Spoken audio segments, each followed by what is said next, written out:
Hi everybody, this is Sarah Chapman and this is my first discovery project. For this project, I'm recreating a piece of dish steel furniture.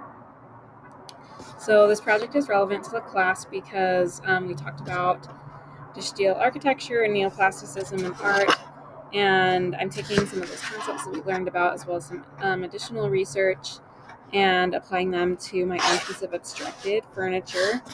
And initially I wanted to be able to sketch and 3D model it, but the modeling was taking too much time, and the initial research and sketching ended up just meeting the time requirement anyway, so I just went with sketching it.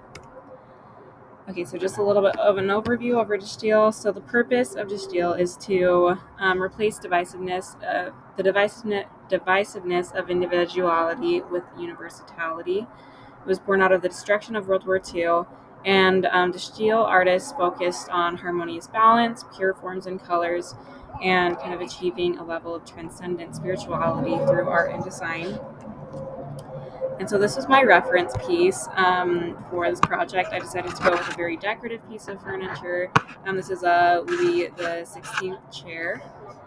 And so I wanted to basically take this chair and then abstract it, like slowly abstract it down into its most simple forms, and then kind of applying some of the elements of harmonious balance of dish steel. And so these are my sketches. So we see this first one, I kind of started out with just sketching the chair as I saw it. And then from there, just kind of breaking it down, like through the process of sketching that, I was able to kind of break it down into some basic forms and shapes, different points where it met. And so I kind of created two different models, one with the use of a circle, a circular shape in the back, versus one with more of the straight lines with a more rectangular form on the back.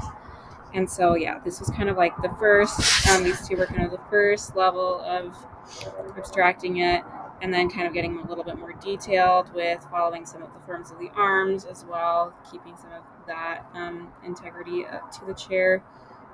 And then, yeah, and then basically just kind of adding and refining to those sketches. And then these are my final sketches with rendering. So we have the circle back chair, and so this is a pure form, and all these are just pure lines. We use a lot of black, and then the red, blue, and yellow as well, and just kind of a wood material, which is what they would use a lot at the time. And then, so yeah, that's the circle back, and then this is the rectangular back. And I also decided to kind of play with kind of neoplasticism with the actual surfaces by mixing the colors on the back and the seat as well.